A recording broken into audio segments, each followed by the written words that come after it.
Hello and welcome back to the Formula 1 chat. Today we're going to be discussing Formula 2. I know it's been highly requested by you guys in the comment section, so we're going to be doing a roundup video. Today we're going to be talking about the Formula 2 season opener in Bahrain and then the Formula 2 race in Saudi. Bundle them into one big video here. We'll sort of talk about Formula 2 this season, give some loose predictions going forwards. I know we did some predictions. That video's gone down very well, but this will sort of be where we expect the championship to go from here. And of course, if this does well enough, we'll come back with F2 previews and reviews. We did them last year. We used to do an F2 review and preview before every race and after every race. Didn't feel like many people were that interested in them, but we've seen from you guys in the comment section that there is a lot of interest in Formula 2. So if we get enough interaction on this video, we will return with F2 previews. But for today's video then, shall we start in Bahrain?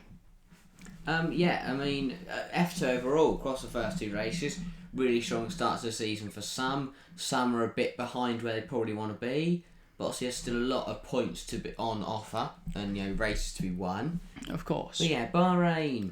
Who's a driver? Surprising. Well, at Bahrain. Yeah, Campos. Campos have really surprised me. I was going to say who's a driver that's impressed you the most. I guess you could say the entire Campos team have looked really good. I think we'll start with Kushmaini, because obviously we'll get to the championship leader. But I know there's a lot of people who really rate Kushmaini quite highly. Yeah. In a couple of weeks, I think we're going to do a why Kushmaini could reach Formula 1.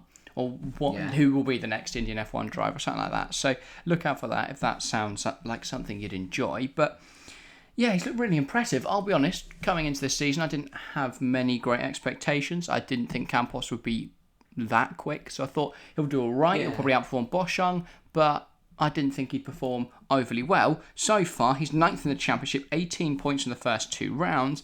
Hasn't outperformed Boschung though, so I was wrong on all fronts there. Yeah, he's hit F2 like a duck to water. I think took to F2 like a duck. Took to F2. Ducks don't hit water. Oh yeah. But yeah, I think Campos overall seems to have delivered a very quick car, but I think he's adapted really nicely. He didn't have the greatest of runs in Formula 3, but he did show hints of pace. And he was quick last year, but he was let down. Yeah, that car was not good. I mean, I remember the first round of the season, he started P30 both races, the sprint and the feature, and he made up, I think, a combined 33 places. Yeah, and I wouldn't let Miney go under the radar. People will be looking at rookies like Martins and Behrman and Hadjar and Crawford. They'll forget about Kushmaini. Very quick driver. Bit of a long shot, but is he in with any chance of winning the championship? I mean, what a statement that'll be. Go back to back, just like like Oscar Piastri.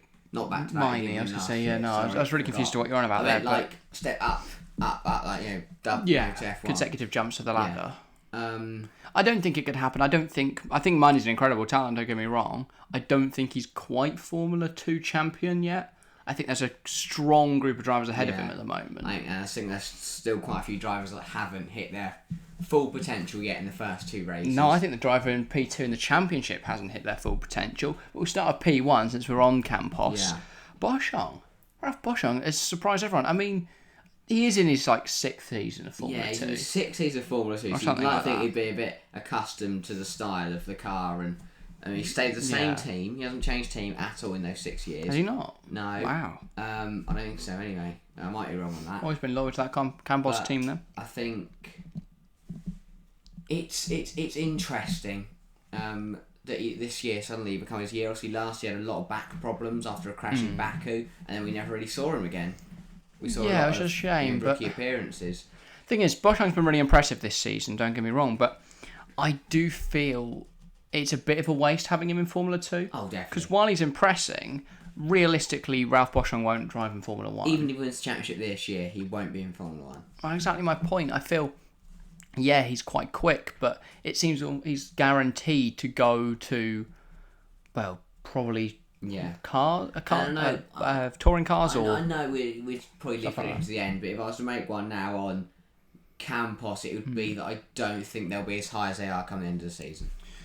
No, I think they've had a really good start, but their pace, their pace looked less in Jeddah, which, to be fair, I don't think is untrue. Boschung didn't score in the feature, had a good sprint. Yeah. Miney didn't score in the feature, had a decent sprint. So maybe then it was just a good Bahrain, and they're Be interesting to see how that flying goes off the forward, back of that. but good start for them. Right at the top end of the championship. Yeah, Theo Pourchaire then, I think is another point we made. This would probably be the title of the video. Why Pourchaire won't win the championship, but I mean, clickbait. But don't get me wrong, very quick driver, very talented driver, but he's kind of proved over the first 2 races that maybe he still lacks that racecraft, and he also lacks what I would say to be a Formula 2 world champion. Yeah, I think this is what was his undoing against Felipe Drugovich in last year's championship fight, was that his racecraft can be quite horrible at times. Don't get me wrong, he pulls off some brilliant overtakes. I think I said don't get me wrong about 9 times, but that's because F2 opinions are so controversial. Well. Yeah, but I feel that he's very, very much a quick driver, and could pull off some great overtakes, but he doesn't always have perfect racecraft. He's numerous times he's put people off. I think back to Zandvoort last year in Formula 2, where he sort of just went around shoving people off and ending up in gravel traps all weekend. It was a bit strange. I mean, I look at Saudi. I think sometimes maybe he goes one too many. He made a brilliant, send down the inside into turn one lap. He then tried it on the next lap and barreled into the driver in front of him.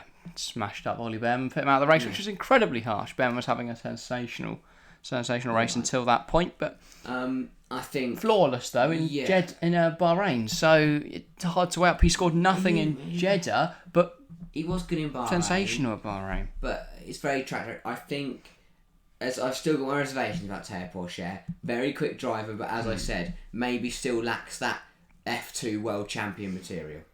Yeah, and then you've got Yumo Iwasa. He's currently 3rd. Very strong start to the season. I think he's a championship contender. He's scored in every. He showed really good signs of promise. Obviously, won a race last season in Formula 2 in his debut season. He's come into this in his 2nd season, and he looks to be right He's up won the a sharp sprint end. now, and he's scored points in every single race.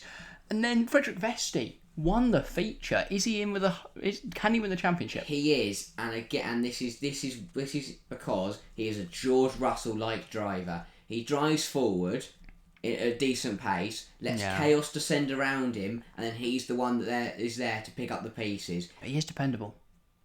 Frederick Vesti is incredibly dependable. He doesn't make too many errors. And we know from last year, Felipe Drugovich, consistency in a Formula 2 championship goes a very, very long way. And I think that what could be Pourchaire's undoing is he's not consistent, whereas someone like Vesti, who scored nothing in the first round in Bahrain, but finds himself 4th in the championship because he won the feature. He wasn't in contention for that feature. No. That should have been Martins or Behrman, but both of them rookies, both span and ruin their races.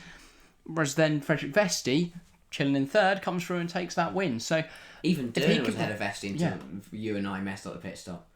Brilliant. Surprise. And gotta love it. Not you and I anymore. You and I were competent. Invicta Virtuosia. Incredibly incompetent. Speaking of which, Jack Doohan, currently 6th in the championship, P2 at Jeddah, nothing in the first round of the season. He did well in Jeddah. I think he had a really good I don't think the fact he's 12 points behind Pourchaire is too reflective of this season. Doohan's got sensational pace. I love the guy, but his team are so useless. That's unbelievable. I look back to last year's championship. Felipe Drugovich waltzed it because he showed so much consistency. But you look at it and go, strategic decisions. Pourchaire was inconsistent, Sargent was inconsistent, Doohan was inconsistent. They were the 3 that probably were the closest to Drugovich, in my opinion. Drugovich never blew up. That can be the difference. If your Mechachrome engine just blows up, that's 25 points lost. You look at it, Doohan had a load of engine problems. Sargent, obviously the race that probably lost it at Le Castellet, indeed. So that killed his championship hopes, and Pourchaire just a bit erratic. Yeah. But yeah, I think it's going to... Obviously, 2 races in, it's hard to tell who's going to be consistent. But if you look at it and go, I look at that top 5, and my favourite would be Frederick Vesti. If you're telling me one man to deliver points at every single race, I'd put my money on him. I would probably... Out of the top 5, I'd go Iwasa. I think Iwasa's very consistent. Because there's an AlphaTauri seat on the line. Yeah. If Yuki's not doing anything, I don't see why they'd keep Yuki in there again if they can bring in Iwasa. It's and De Vries has been poor. For Japanese as well. De Vries has been pretty poor as So well. It's basically a similar driver, just maybe Iwasa with a bit more potential and a bit quicker. Well, Tsunoda skipped F3, did he not? Or did he do one season F3, then one season F2, and then jump straight up to F1 or something like that? So maybe his experience isn't as high as it needs to be. His second season in F2. If he does win the championship, you feel he's got to be favourite for AlphaTauri seat. Well, you'd expect so. And then MP Motorsport, can they go back to back? They've got a strong lineup of Deruvula and Hauser, both moving across from Prema. I don't think Deruvula can win a championship. No. And I know that'll upset a few fans potentially, but I don't think Deruvala is good enough to win a championship. Dennis Hauger, on the other hand, I think has shown he can win championships. I mean, Formula 3 just 2 seasons. Can he? Yes. Will he? I don't think so. No? I like Dennis Hauser. I think he's a quick driver, he's a talented driver, and again, as he proved in Formula 3, he has that racecraft, he has his wits about him, he's good in, different conditions. But I just look at it and go, I think there are too many drivers that are ahead of him for him to be in with a shot. I disagree. I don't think there are too many drivers ahead of him. He's currently 7th in the championship. I don't think Doohan will be consistent enough with his team. I don't think Daruvala will be better than Hauser considering the equal machinery. Is he not? Because from what I've seen, he won every race in Formula 3. Had a tough season last year, but that wasn't his fault. Prema were terrible last year. So I think he's very much in with a shout here. As you said, MP have delivered a championship-winning car last season. They can do it again. I'd probably say it's Pourchaire, Iwasa, Vesti, and then Dennis Hauger for me. Yeah. I think he looks really strong. And running up the top 10, we've got Richard Verschoor in 8th. Just quietly consistent. That's what he does. In that VAR, he's making the most of what isn't brilliant machinery. Yeah, I mean, he threw away his Saudi weekend in quali when he spun. Yeah, he's still got 8 points in the feature. Yeah. Whereas Pourchaire, who qualified top strategy. 10, didn't even... Well, qualified P3, sorry. I don't know what happened to Pourchaire. Well, Pourchaire was given a 5-place grid drop and then... It just went nowhere. When the long runners pitted and came out ahead of him, he was just shuffled down the order, so... That didn't work out. And then 10th, of course, Victor Martin's impressive start to Formula 2. And I'd watch out for this man. Oh, is that Victor Martin? Yeah, there is only one. Yeah, I mean, it's probably low because he spun at Saudi. Watch out for this. He's a very quick... But again, this is the thing with rookies. He's very quick driver, but still lacks that consistency. Yeah. Big spin for him in Saudi. Still scored 2 points, though. Yeah, but he threw Was that fastest lap? No, that was pole points. Yeah. I was wondering because he binned it, didn't he? I was like, how did he score 2 points? But he got 2, yes, but he threw away a race win that he would have had comfortably. Yeah. He was much quicker than Bestie on the day. Other drivers of note, because I think Arthur Leclerc is worth a mention here. And Zane Maloney, to be fair. Maloney debut podium. And then he spun in Saudi. And then he scored nothing in Saudi. Leclerc, nothing in sprint races yet, but 8 and 5 points in features. Which is really strange. He's just... He never showed anything in Formula 3. No, he didn't. And you look at who he was with last year. Martins, Hadjar, Behrman, Crawford. I would say were all better than him last year. Maloney as well. Yeah, Maloney as well. But I think Arthur Leclerc is an interesting one because I don't rate him high as a driver, but he's also in a very, very quick Dams. The Dams team does look good this year. I think they're a strong team, but whether that means he can convert, I think if Dams are championship contenders, Iwasa wins it. He's already scored 20 points more than Arthur Leclerc, but Iwasa has got more experience. Maybe you have to question: is Arthur Leclerc better than we thought? No. Okay, well that's that wrapped up then. Debate over. But yeah, so look at the season going forwards. Melbourne in 2 weeks. New race for Formula 2, never been done Indeed. Who do you have? I mean, this is a rogue prediction because you can't really look back at previous races. I mean, if you're telling me, so you look at drivers that are going to adapt to the circuit, it's not really something I thought about, to be honest, in Formula 2, because I'm so used to having the same 10 races. Obviously, they're upgraded to 12 this year, new circuit. I can't give. It will just be whoever can adapt quick enough. We've got Jack Doohan, obviously racing his home Grand Prix. Probably has driven the Melbourne circuit at some point, you'd imagine. So could that hand him an advantage? You've got. I think Dams are going to come quick. Yeah. They come with a lot of pace. They look really strong in the first 2 rounds of the season, and of course Melbourne a lot of straights. It seems that they've got an advantage in a straight line. The Dams team, so I think they'll be right up there. Yeah, of course, again, Formula 2 cars aren't. I think ART you've got to say. Because, I mean, I talk about adapting. Of course, yeah. Victor Martin's never driven Saudi before, went and put it on pole, and was leading the majority of the feature race. Same for Ollie Behrman. Yeah, again. Straight up there to P2. Yeah, and Ollie Behrman, I mean, 1 point from his first 2 rounds is not reflective of the performances he's put in. It's not, but obviously it was, I mean, obviously the sprint wasn't his own doing, the feature was, I think, what happened to him in Bahrain? Where was he in Bahrain? I can't remember. I think he was fighting with amongst the points, but the weird premature strategy.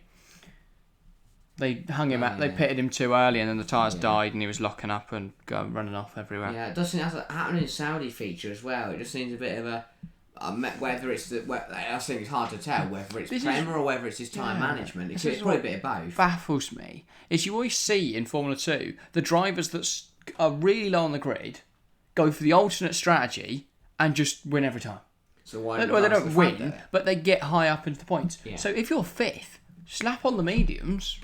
Yeah. Whatever the harder compound is. You might drop back a few positions, but you know your time's going to come later in the race. Yeah. Indeed. And then later in the race, you come through, you get your big, and you have a chance of winning then. Yeah. I think it makes. I don't know why more teams don't do it. Of course, they're not on F2 strategy. Yeah, exactly. So. They probably know more than I do. There's probably a very good reason, but if you do know that reason, put it in the comments below. Indeed, please do get involved. But looking ahead to Melbourne, if you're going to give a prediction, what are you going? Feature race winner. Who's it going to be? Ooh. That's a tough one, I'm gonna go. I'll go Wasser. Yeah. I don't think he's won a feature race yet. I think he's won 2 sprints. One last year, one this year. I might be wrong on that, but I think if we're talking about who's going to adapt, who's going to bring the pace, we know the Dams is quick and we know Wasser's consistent. There's one man who's going to be right at the front. It's going to be him. My only thing that could let him down maybe is his quali performance. But if he has a bad quali, he'll win the sprint. We saw that in Saudi. He started P4 in the sprint and ended up winning it. So I think Owasa will win a race either this weekend, but he would be my feature race winner. Fair enough. You can copy bias all you want, but Jack Doohan is going to win a feature race in Formula 2. He's going to win the Melbourne Grand Prix. Home win, home victory. First ever Australian Grand Prix in the Formula 2 calendar. I think that rounds off quite nicely for today. I think we've discussed all that we need to. Of course, as I mentioned, we will do Formula 2 previews and reviews if there is enough excitement and interaction with this. So, what should we hit? 10 likes? Yeah, go on. And if there's 10 people that like this enough that they want to see us talk about Formula 2 before every race, then we'll do it again. So if we hit 10 likes before we go to record, probably Tuesday or Wednesday, then we'll get a preview done for Australia. Unfortunately, we can't do any reviews of the Australian Grand Prix. We are not around in the week after, but there will be other content going out across that week. So make sure to hit subscribe to stay up to date with all of that. Make sure to hit like so that we do our Formula 2 previews. But that is all from us today. Get involved in the comments below. Give us your Formula 2 predictions. Thank you all very much for watching, and we'll see you next time. See ya.